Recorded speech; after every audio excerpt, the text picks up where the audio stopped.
Let me take this out. Headphone on. All right. Students in the computer room. It's a pretty awesome guy from Africa, as you see in the video. Pretty awesome. So he was also right, and I did actually ask a few of the students there too, because they well, I'm just surprised nobody even recognized me there. I try to keep my hoodie on so nobody's like, hey, I know you. No, you don't. Not trying to be famous. Just trying to do my job. Train as much people as I can. Because there's a lot of people out here who say they don't want to train. I don't know why. I mean, yeah, you don't get much sleep. But about 1 week, you gotta literally break everything down to them. Teach them how to drive. Show them how to take their ramps and curves. Watch their speed. Keep your following distance. How you check your following distance. You give them a point, say, as soon as they pass like a mile marker, you count 1 Mississippi, 2 Mississippi, 3 Mississippi, all the way up to 9 Mississippi. That's how much following distance you should have. He's doing his modules right now, so he did half the first week he got on the truck. So all he has left now is just a little bit. So I try to knock it out as much out the park out the park as possible. So when it's time for him to upgrade, he can just go straight the next day and go upgrade.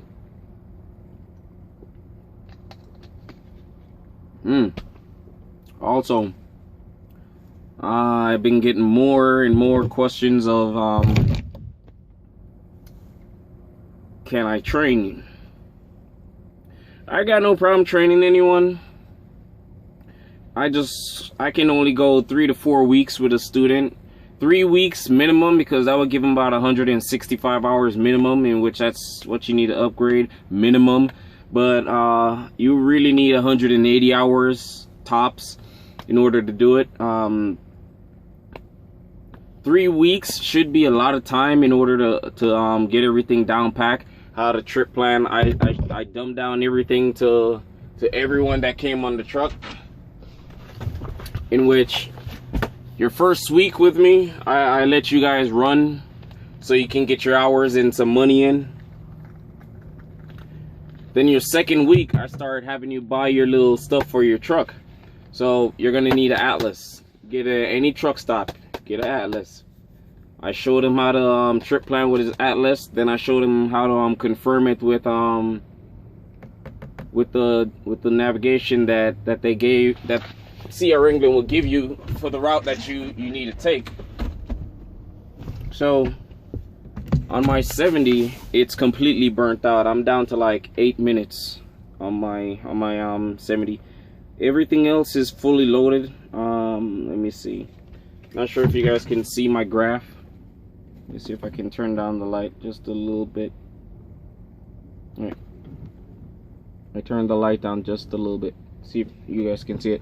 So at the top, my 8 hours up here. Then right below it is my 11 hour for my drive time, that you can only drive for 11 hours. Right below it is your 14-hour window.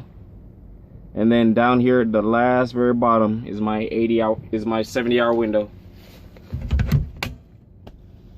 Yes, I do. Everything else is full right now. It says I've been in the sleeper for 14 hours 45 minutes, and I can't move until midnight. So, well, midnight Central Time, because that's when my recaps would kick in, not in Mountain Time, because I got the truck in Central Time. So that's when it will kick in.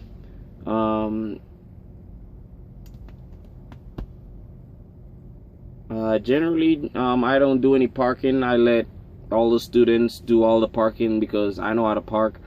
I let everybody get as much parking as possible. If I see that your parking is really bad, then I just talk to my DM, say, hey, just route me to a school route me through to a school so I can work with the student on a parking for at least a day or half a day. But we still got to move. He needs his hours, and I need to be moving. I don't like sitting. My DM is pretty awesome, Isaiah. He keeps me moving. I don't like to sit. I'm always moving. Other than 2 times that I was in Pennsylvania, and it was on a weekend, but I think I was close to my home time. But that's neither here or there. But for any time when I'm done with a student, I generally take 3 or 4 days home, try to get back some rest, because when you're training, it's really time consuming.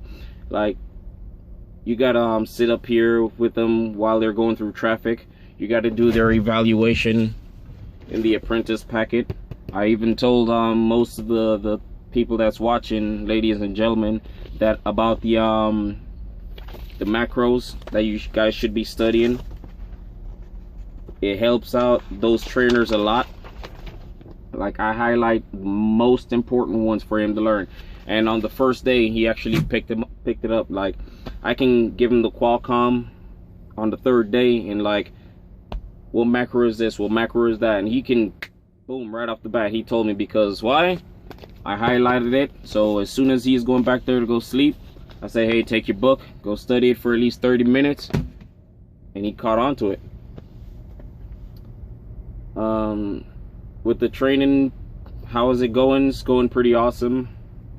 Like I say, in order to make at least over $1,000, you gotta at least push yourself to get at least 5,000 miles. You'll gross at least $1,500 to $1,700. Not bad for being a trainer. And by that being said, you push yourself by getting 5,000 miles. The student is getting their hours in. You're getting money. Everybody's happy. Load is getting there on time. You're teaching somebody. I got no problem teaching anybody. I mean, I get a lot of requests for people asking me if they want to train. I don't mind it, but I only have like so much time and so much people asking. I can't guarantee that I'll be training you, but I can do what I can. Like I say, you just gotta call my DM, and what was it? Let me see if I can remember the number. I know it's 800.